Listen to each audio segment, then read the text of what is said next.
salut Tennis et bienvenue dans cette nouvelle vidéo. Aujourd'hui, je voudrais vous présenter le livre « Un cerveau pour changer »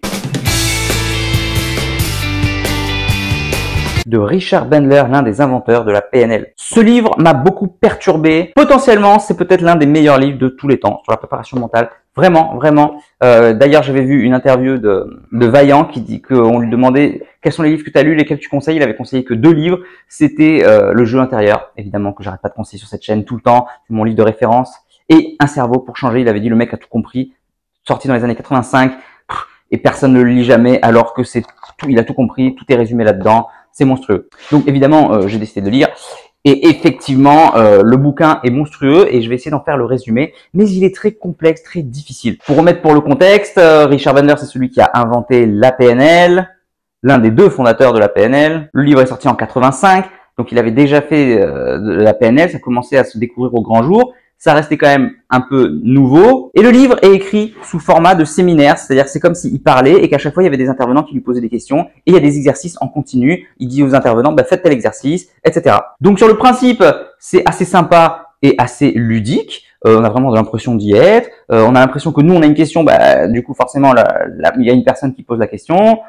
C'est très interactif, c'est très sympa. Donc le livre est quand même assez sympa finalement. Premier paradoxe, c'est que malgré ce style un peu sympa, pédagogique, j'ai eu beaucoup de mal à le lire. C'est-à-dire qu'il y a beaucoup de passages où j'ai dû interrompre ma lecture parce que j'arrivais pas à l'enchaîner. C'était très difficile. Et je suis pas le seul, j'ai vu des commentaires sur Amazon, sur d'autres sites où j'étais pas le seul. Il y a plein de personnes qui disent ah mais c'était dur, j'ai pas réussi à le finir, j'ai pas réussi à le lire, etc. Donc c'est un paradoxe que je n'explique pas trop. Alors après, c'est sûr que 2 choses qui peuvent expliquer ça. Premièrement, le style forcément d'écriture. Je n'ai jamais vu quelqu'un aussi sûr de lui. C'est-à-dire, il dégage, rien qu'à travers le livre, il dégage un charisme incroyable. Là encore, c'est paradoxal parce qu'il n'arrête pas de dire, et notamment à la fin du livre, qu'il déteste les gens trop sûrs de soi et qu'être sûr de soi, c'est pas du tout bon. C'est justement ceux qui doutent, qui peuvent changer leur représentation du monde, qui ont une meilleure vision, enfin, qui vont être les plus efficaces. Alors que ceux qui sont dans leur certitude, eh ben du coup, c'est pas bon du tout. Malgré ça, il dégage une confiance en lui, mais incroyable. Et ça m'a peut-être un peu gêné, effectivement.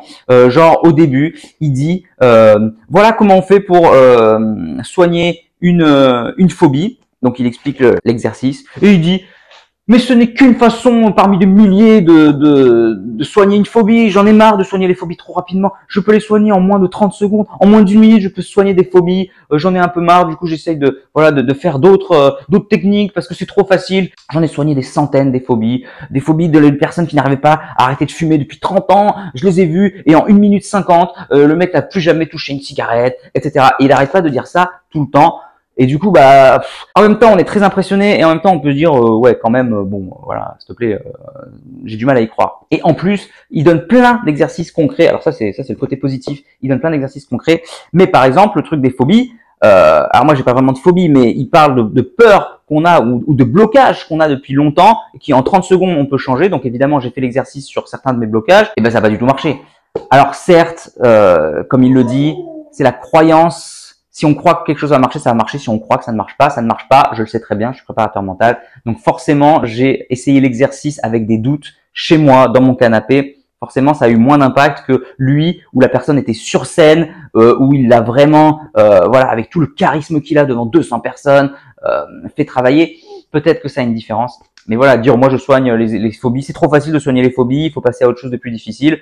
Bah ouais, bon, je suis pas convaincu quand même. Alors après, le livre est hyper intéressant parce que justement, c'est le fondateur de la PNL. J'avoue, j'en ai un peu marre de la PNL, de l'entendre partout et surtout de la vulgarisation. Je vois toujours les mêmes choses. Oui, visuel, auditif, kinesthésie. Oui, on peut savoir ce que pense une personne en regardant en regardant les yeux d'une personne et en regardant où est-ce qu'il regarde. Plein de techniques comme ça qui existent, qui sont tellement démocratisées, tellement ancré que du coup ça devient un peu lourd et tous les PNL sont en général un peu la grosse tête en mode oui, il y a que la PNL qui sert à la préparation mentale, toutes les autres techniques ne servent à rien. J'ai toujours eu un peu de mal avec cette approche là, donc j'en ai un peu marre de la PNL partout. Dès qu'il y a une formation PNL partout, voilà. C'est un peu comme avec la sophrologie, hein, où la sophrologie, ça guérit tout. Moi, j'ai du mal avec, j'ai une technique et je guéris tout le monde facilement, tout le temps. Je suis un dieu. En fait, j'ai du mal avec cette expression-là, je suis un dieu. Alors, tout le monde n'est pas comme ça. Je vous rassure, si vous êtes sophrologue ou PNL, je sais très bien que tout le monde n'est pas comme ça. Je dis juste que j'ai un peu de mal, voilà, avec toute cette publicité qu'on a tous les jours. Et évidemment, Bandler, qui est le fondateur de la PNL, n'est pas du tout comme ça. C'est une révélation, ce livre. C'est d'une manière pédagogique d'apprendre la PNL. Et là, je suis convaincu par la PNL. Quand je voyais des formations de PNL que j'ai vues, je me suis dit, ouais, c'est sympa et ça peut être efficace. Quand je lis ce livre, je me dis, mais c'est monstrueux. En fait, la PNL, c'est effectivement, c'est la base de tout. Ça va régler tous les problèmes. Enfin, c'est monstrueux. Le mec a tout compris.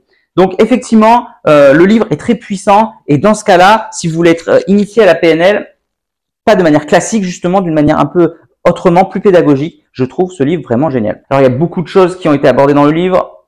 Je vais pas pouvoir parler de tous les chapitres. Moi, je vais retenir une chose principalement du livre. En fait, c'est un peu le filigrane de tout le livre, je trouve. Voilà, si je devais résumer qu'une seule chose, ce serait ça.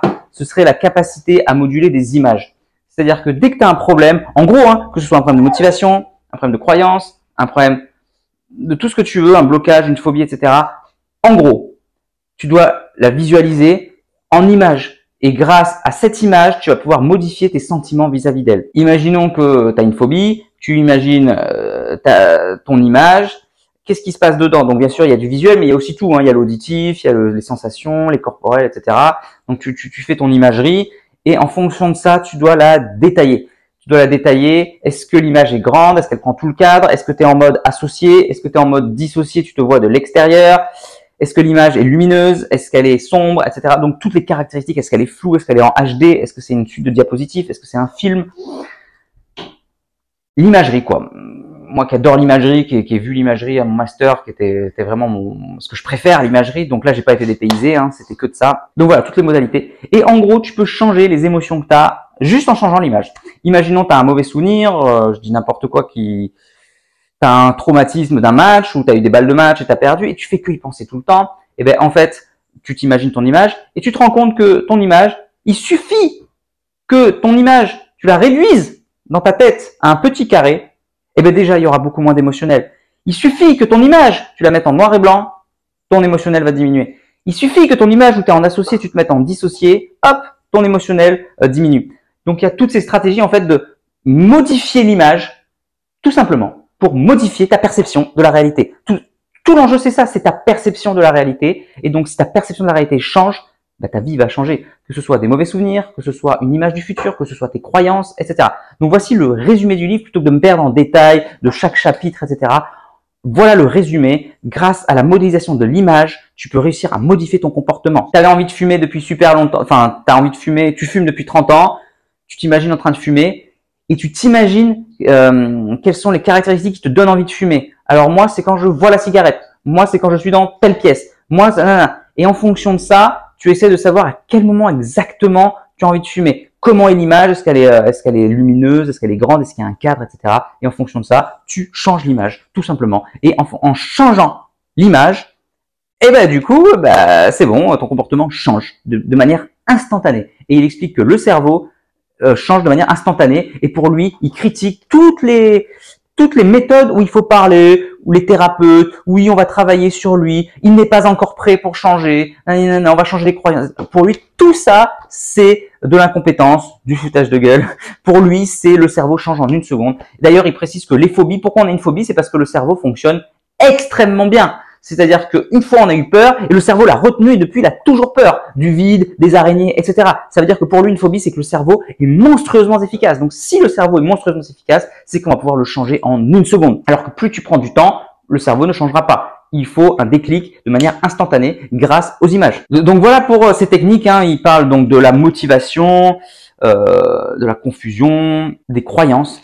Là, j'ai eu du mal avec le passage sur les croyances parce que il dit pour changer une croyance, c'est toujours la même chose. Il suffit de visualiser sa croyance et de la changer. Sauf que moi, j'ai pas réussi à visualiser ma croyance. Je veux bien imaginer un match de tennis où j'ai été très bon, un match de tennis où j'ai été très mauvais, etc. Mais visualiser une croyance, j'ai pas réussi. Pour lui, c'est très simple. Tu visualises ta croyance et voilà.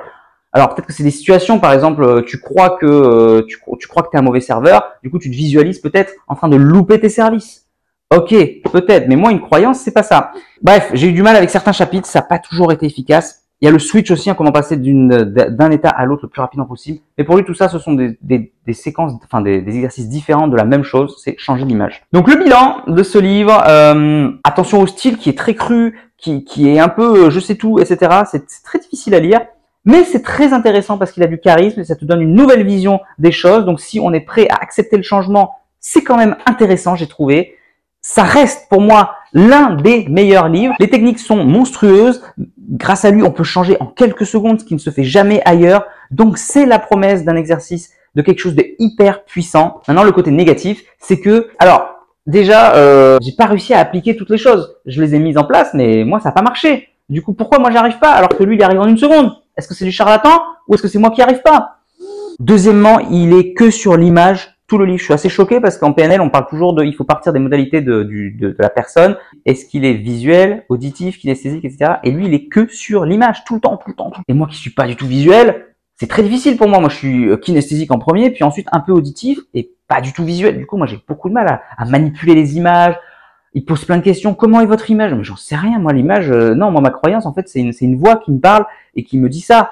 Du coup, j'ai beaucoup de mal sur le visuel tout le temps. Alors, il y a un petit chapitre où il parle quand même de la voix, hein, et c'est pareil, il dit que c'est la voix à moduler, que quand on a envie de dormir, les insomniaques en général, c'est parce qu'ils ont une voix à l'intérieur d'eux qui est super criarde et super énergique, et il suffit de changer la voix de manière endormie, et juste en changeant sa voix, son langage interne, on va changer notre état émotionnel. Et c'est vrai que c'était intéressant, ça aurait pu être développé un peu plus. Et aussi, il y a un paradoxe, je sais pas si c'est moi ou si c'est le livre, il donne plein d'exercices concrets tout le temps. Tout le temps, tout le livre, il donne plein d'exercices à faire. Mais paradoxalement, je sais pas trop quand les faire, je sais pas trop quoi faire. C'est-à-dire que là, je me retrouve à avoir fini le livre et je me dis, mais en fait, quel exercice je fais en fait concrètement? Est-ce qu'il y en a trop? Est-ce qu'ils sont mal expliqués? Est-ce que c'est moi qui n'ai pas compris? Voilà, je suis un peu perdu en fait. Et j'ai lu la même chose dans des commentaires, des gens qui disaient, ouais, mais je sais pas comment l'appliquer. Ça a l'air bien, mais en théorie, mais je sais pas trop comment l'appliquer. Donc, bon voilà, c'était pas un livre si facile que ça. À qui le conseiller? Alors déjà, bien sûr, à tous les coachs mentaux comme moi, hein, c'est la base. Si vous êtes coach mental, vous devez le lire absolument. C'est la référence. Ça va vous changer votre vie. Vraiment, il faut absolument le lire. Si vous êtes entraîneur, je pense que c'est pas obligatoire, mais que ça peut être très intéressant de le lire pour vous ouvrir à des nouveaux horizons. Et ça peut être quand même hyper intéressant. Et pour tous les joueurs, bien sûr, intéressés par la préparation mentale, je pense que si vous êtes ouvert d'esprit, ce livre est fait pour vous. Évidemment, si vous êtes dans vos petites routines, que vous n'avez pas envie de travailler sur l'imagerie, etc., bah non, du coup, non, c'est pas fait pour vous. Là, c'est vraiment des exercices à faire et à appliquer. Bon voilà, quand même, je vous le conseille, c'est dans l'un de mes meilleurs livres. Pas facile à lire, difficile, d'accord, difficile à mettre en place, difficile voilà, à appréhender, à lire jusqu'au bout aussi, il est quand même assez long, mais hyper intéressant. Évidemment, je vous mets le lien dans la description si vous voulez aller l'acheter. Allez, moi je vous dis à bientôt pour une prochaine vidéo, n'oubliez pas, allez jouer au tennis, lisez le bouquin, progressez et surtout, faites-vous plaisir. Ciao. Si tu es encore là, c'est que soit tu es très motivé, et dans ce cas-là je te félicite, soit que tu aimes ce que je fais. Dans tous les cas, s'il te plaît, laisse un commentaire pour donner ton opinion et soutiens mon travail, soit en partageant les vidéos, c'est important pour l'algorithme, soit en allant sur Tipeee. Tu peux aller encore plus loin en t'abonnant à ma newsletter où je te donnerai plein de conseils. Rien de plus facile, clique sur le lien dans la description. À bientôt.